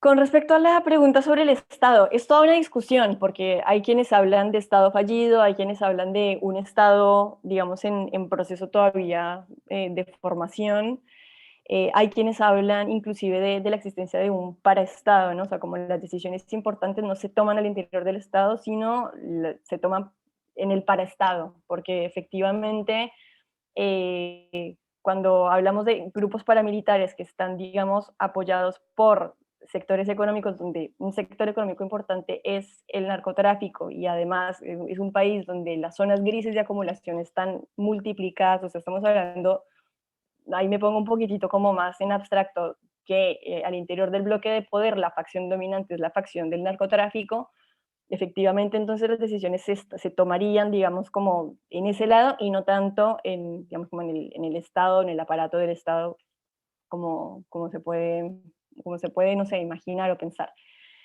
En todo caso, lo que yo puedo llegar como a considerar es que la debilidad estatal de alguna manera favorece y es funcional al tipo de acumulación capitalista. Entonces, en ese sentido, la relación efectivamente es contradictoria, porque no hay una decisión política de poder alcanzar el monopolio de la fuerza, de poder tener el control territorial, porque eso terminaría en últimas afectando la acumulación de capital, por lo menos de esa facción que está asociada con el narcotráfico. Entonces, me parece que es una relación bastante contradictoria, pero les funciona. Y les ha funcionado a lo largo de, bueno, no voy a decir que el narcotráfico surgió a mediados del siglo pasado, pero sí lo planteamos en la década del 80, desde esa época al día de hoy, esa relación contradictoria ha seguido funcionando. Igual también hay que decir que, digamos, lo que se ha tenido la clase política en Colombia ha sido como un amor y una fascinación por las formas. Por eso, digamos, siempre se han celebrado elecciones, nunca se ha hablado, por ejemplo, de dictadura, o, por ejemplo, con el tema de la crisis social, la gente está diciendo, bueno, los sectores más radicalizados de la derecha, que se decrete estado de sitio, que se decrete, y el estado de sitio estaba funcionando de facto, pero bueno, no lo decretaron porque pues eso queda mal a nivel internacional.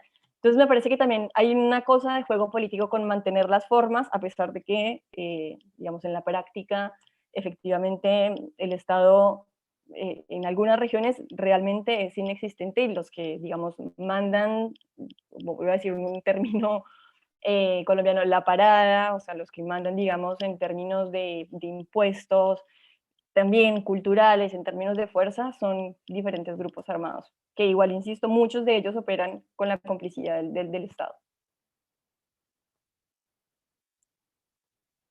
Perfecto. Bueno, hace casi ya 2 horas que arrancamos la charla. La verdad que ha sido, desde mi punto de vista, sumamente enriquecedor y nos hemos podido interiorizar de cuestiones que por ahí, para quienes estamos en el día a día, a veces cuestiones que no están tan a la mano, digamos.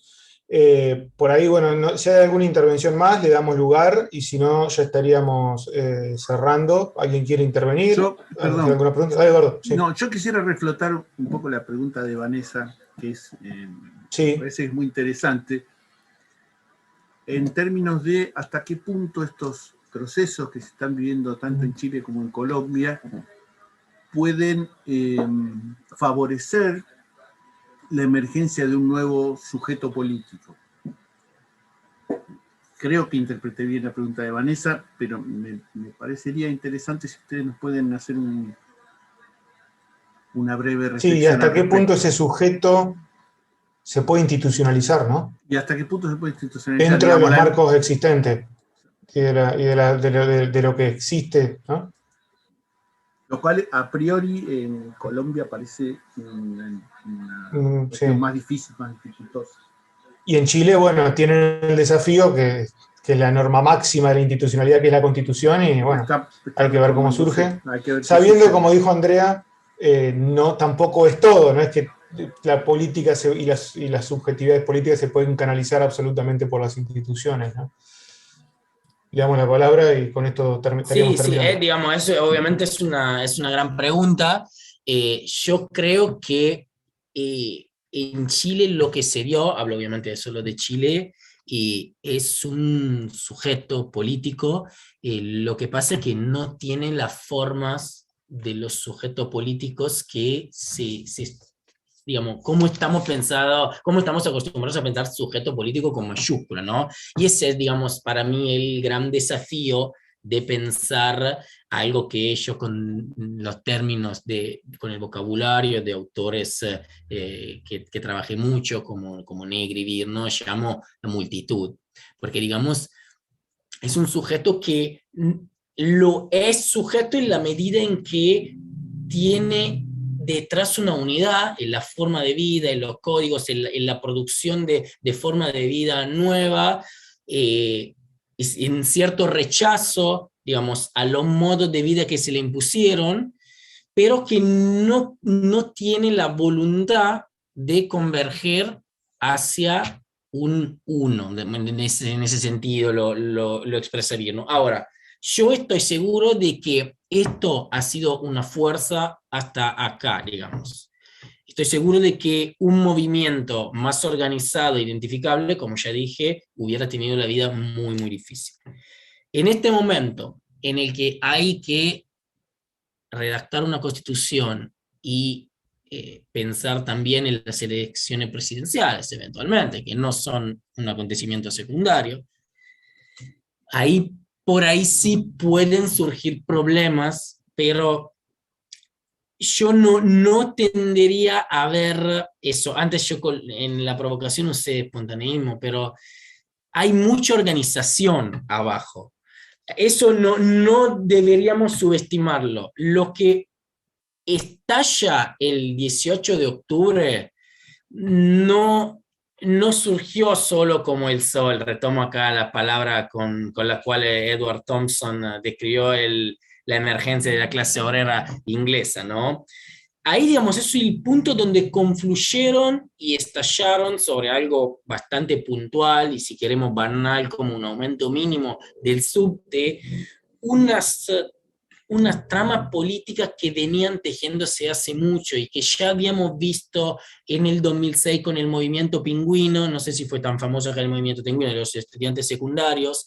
En 2010, mundialmente célebre el movimiento estudiantil y otras luchas, por ejemplo, las luchas de los pueblos originarios, la lucha por la tierra y los bienes comunes, que son todas hoy palabras clave en la redacción de la nueva Constitución, y también el enorme movimiento feminista, que es, digamos, el feminismo a nivel regional, quizás es uno de los eventos más disruptivos, ¿no? Y en Chile retoma, digamos, algunas consignas, alguna palabra clave del feminismo de los años 80, del feminismo por lo menos la última parte del gobierno de la dictadura, y que también retoma consignas tanto del movimiento Ni Una Menos, que se origina acá, pero también del Me Too estadounidense, con lo cual, digamos, un sujeto desde cierto punto de vista, y no podemos decir que no esté, es un sujeto múltiple, que probablemente va a tener algún problema a la hora de tener que actuar en base a la regla de las mayorías. Ahora, no sé si ustedes acá se habló de esto, la Constitución va a tener los 2/3, necesita los 2/3 de votos de los constituyentes para ser aprobada, ¿no? Y al final va a tener un plebiscito, digamos, confirmativo. Y obviamente, y 2/3 tienen que coincidir en reglas puntuales. Digamos, eso sí, lo tienen que hacer, no van a poder escapar de eso, digamos, si no, es un problema. Pero yo no creo que de ahí surja un movimiento que se presente para ganar las elecciones. Alguna parte sí. Leí entrevistas de los que coordinaron la lista del pueblo, que fue de los independientes quien más escaños se llevó. Y estas personas son 3 muchachos jóvenes, 2 muchachos y una muchacha, Y decía, nosotros no excluimos presentarnos a las presidenciales. Y yo le preguntaría, ¿nosotros quién? Porque ustedes armaron una plataforma donde convergieron sujetos distintos y gracias a esa unión lograron el número de firmas antes, de votos después, para meter al constituyente. Pero que cada uno tenía, ¿no?, una campaña electoral propia y sobre, digamos, una base propia. Y en el momento en que se quieren presentar a presidenciales, que, digamos, no me parece que puede ser eso. Pero lo interesante es lo que pasó a nivel micro. Y es que cuando yo digo al diseño institucional de Jaime Guzmán y económico de la Escuela de Chicago, se necesita como otra pata que haya una producción de sujetos que puedan hacer funcionar, que funcionen dentro de y que constituyan al mismo tiempo la condicio sine qua non del modelo chileno. Eso me parece que se rompió. Esta revuelta micropolítica hace que un cierre de ese tipo no se puede dar. Obviamente va a haber un presidente nuevo el año que viene, y mejor que sea Jadwe a que no sea Lavín, que por ahí podría ganar, eso también lo hablábamos, ¿no? Podría llegar a ganar Lavín, UDI Opus Dei, porque son reglas distintas, pero lo que sí yo creo es que estos movimientos acumularon un poder de veto muy fuerte y un poder de influenciar la agenda de una manera que no se podía sospechar hasta hace poco. El retiro de los 10% de los fondos de pensiones a lo largo de la pandemia han sido muy, muy impactantes con eso. Y también han sido muy reveladores de dónde se situaba cada sujeto político, ¿no? Porque yo vi algunos exponentes del PPD, del Partido por la Democracia, uno de los partidos clave de la transición, que defendía el sistema de las AFP con la baba en la boca, ¿no? Cuando algunos de los empresarios más ilustrados y decían, muchachos, acá hay que poner la mano en el bolsillo, si no se nos va de las manos esto. Muchas gracias, Andrea. Una pequeñísima digresión antes de darle la palabra a Vanessa. Bueno, el sujeto con mayúscula del que hablabas, que el que nos ha enseñado a pensar la filosofía clásica, es el pueblo. Y sobre todo Rousseau, ¿no? Y hoy en día está en juego eso, ¿no? ¿Qué morfología, qué configuración adquiere el pueblo? Tal vez un pueblo más multiforme, no jerarquizado, no tan organizado en base a demandas que se van priorizando. Y pensarlo más, bueno, ahí introdujiste por segunda vez el término multitud, ¿no? Pensar una cosa más como un enjambre, como una red, ¿no? Que como una pirámide vertical, encarnada por un líder bien visible. Rediscutiendo a la CLO. Claro, la tensión entre Negri y Virno por un lado y la CLO por el otro. La CLO por el otro, claro. Pero sí, a mí me parece eso, digamos, que obviamente el concepto de multitud surge para pensar una alternativa al pueblo, ¿no? Que da esa unidad sobre la cual estriba toda la modernidad política. Por otra parte, digamos, a mí me parece, es cuando reivindican lo popular, el pueblo en la calle, me encanta, digamos. En términos conceptuales me parece débil para analizar esta etapa, pero no dejo de encontrarle algo de poesía igual. Muy bien, Vanessa, ¿querías agregar algo? Y ya con esto estamos cerrando la actividad. No, con respecto a la pregunta del sujeto, o sea, yo cerré la exposición hablando o diciendo, o sea, lo nuevo no termina de nacer. Porque efectivamente, digamos, parir, si se quiere, un nuevo sujeto implica una serie de condiciones que, por lo menos en Colombia en este momento, no están dadas. Una tiene que ver, digamos, con el tiempo, ¿no? O sea, tiene que transcurrir un mayor tiempo para que de alguna manera pueda comenzar como a articularse esos sujetos espontáneos que de alguna manera se articularon en una figura que se denominó la primera línea, que son muchachos, chicos, que, digamos, de alguna manera blindan, ¿no?, las movilizaciones o las concentraciones, y son los que, digamos, se enfrentan, ¿no?, con el SMAT. Sin embargo, no es que hay una primera línea a nivel nacional, o sea, esto se va dando, digamos, como en el día a día. Entonces me parece que hay que esperar que pasen más tiempo para ver si, digamos, de esa experiencia puntual de la primera línea o de las experiencias de las ollas comunitarias, puede llegar a salir, digamos, algún tipo de organización o de articulación, digamos, mucho más sólida. Pero eso también implica, para poder organizar, digamos, un sujeto, que exista alguna especie también de experiencia previa, ¿no? Algún marco de referencia que permita de alguna forma poder articular.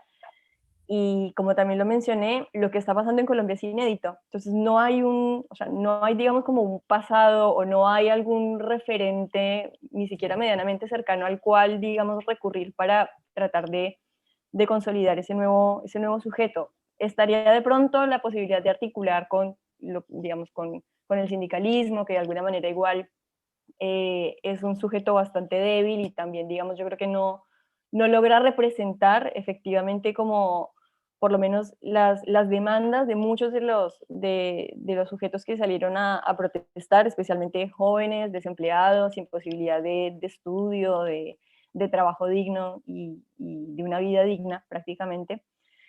Entonces, bueno, ahí hay también todo un desafío de tender esos puentes de comunicación con las estructuras, digamos, organizativas que existen, y cómo, bueno, se puede eso, construir tal vez una agenda común. Y después está el tema también o sea, del contexto en el que se da, porque, digamos, si el Estado colombiano no se ha caracterizado en, digamos, en términos de poder institucionalizar el conflicto, de poder tramitar los conflictos sociales, y su respuesta siempre ha sido la represión, pues ese va a ser el marco en el cual este nuevo sujeto va a tener, digamos, que nacer, con los costos humanos que eso implica. O sea, digamos, yo mencionaba recién la primera línea, que son los chicos que se enfrentan con el SMAT. Varios de esos chicos han aparecido asesinados. Primero, bueno, están desaparecidos porque en el marco, digamos, de la represión desaparecen, se los lleva el SMAT, y están apareciendo, pero están apareciendo muertos. Entonces también, digamos, eso es un factor que no hay que perder de vista, porque efectivamente el miedo también es una herramienta política con la que juega el establecimiento, para precisamente desincentivar que efectivamente se construya organización política y organización de base. Entonces, yo en Colombia por lo menos sí lo veo muy difícil por esto que mencioné. Y además, ¿dónde se va a inscribir? Porque es que si tienes un Estado que efectivamente no puede dialogar y que de entrada busca la eliminación del otro, realmente es imposible. O sea, es muy, muy, muy difícil, o se puede lograr, pero insisto, con costos humanos muy complicados. Bueno, con esto estaríamos finalizando. No nos queda más que agradecer el tiempo de Vanessa, que le han prestado Vanessa y Andrea, y la verdad han sido exposiciones muy claras, y las respuestas estuvieron impecables. Un aplauso virtual o sonoro, como quieran, pero realmente les queremos agradecer la participación, porque ha sido muy, muy, muy entretenido, incluso, y muy ilustrativo toda la actividad que hemos desarrollado. Bueno, con esto estamos cerrando la materia de Fundamento de Ciencia Política. Compartí recién un enlace Facebook para quien quiera mantenerse vinculado o vinculada a las actividades que realizamos desde la materia. Sospecho que el año que viene vamos a tener que hacer, Eduardo, una actividad sobre Brasil, dado que va a haber un proceso electoral y dado cómo está el escenario y lo que nos va indicando el escenario. A Andrés y Vanessa, realmente volver a agradecer. Vamos a después dejar a disposición la grabación de este encuentro. Se lo vamos a pasar por si ustedes también lo quieren compartir en sus espacios, en sus lugares de trabajo. Y bueno, la verdad, nos mantenemos también atentos a todo lo que hagan. Bueno, Andrea, contamos que acaba de publicar un libro. Vanessa está en un proceso de investigación también en el marco del CONICET, a la publique, actividades que lleguen, siempre compartir espacios. No sé si quieren decir unas palabras finales para terminar. No, bueno, de nuevo agradecer eso, la invitación. Realmente es un placer venir a hablar de estas cosas, aparte con muchos participantes que estuvieron acá 2 horas haciendo preguntas. Siempre, la verdad, se agradece esta recepción, así que muchas gracias a ustedes. Bien. Yo también me sumo a los agradecimientos, la verdad, me siento muy afortunada de poder estar en el espacio, de haberte podido escuchar también, Andrea, desde ya voy a comprar el libro. Y bueno, eso, agradecerles el espacio y el debate. A ustedes, Gracias, Eduardo, gracias. ¿querías decir algo? No, agradecerles a Andrea, tanto a Andrea como a Vanessa, y agradecer a todas y todos quienes participaron, También. quienes así hayan intervenido, ¿no? Con preguntas que realmente fueron muy pertinentes, muy atinadas. Parece que hubiesen estudiado con otra gente y no con nosotros. Así que muchísimas gracias por este espacio, que sin duda nos enriquece. Sí, yo quería agradecer finalmente, tomando las palabras de Eduardo, la presencia que han tenido durante estas 2 horas, a todos los que han participado, a quienes preguntaron y también a quienes estuvieron siguiendo la charla. La verdad estamos muy contentos con esta actividad y nos parece que ha sido muy oportuno para cerrar el cuatrimestre. Bueno, nos despedimos acá, siendo ya más de las 9 de la noche. Sigan vinculados a la materia a través de la página y estamos cruzándonos. Esperemos que en el marco de la presencialidad, ¿no? Y que Andrea y Vanessa en algún momento puedan acercarse a la hermosa Universidad de la UNLA. No sé si la conocen, pero pueden acercarse y seguir compartiéndonos todas sus experiencias. Bueno, vamos cerrando acá. Buenas noches, muchas gracias por todo y nos estamos viendo. Buenas noches, gracias. Gracias. Gracias a todos y todas. Gracias, que estén bien. Igualmente, gracias. Nos vemos, buenas noches. Gracias chicas, chicos. Gracias por la presencia.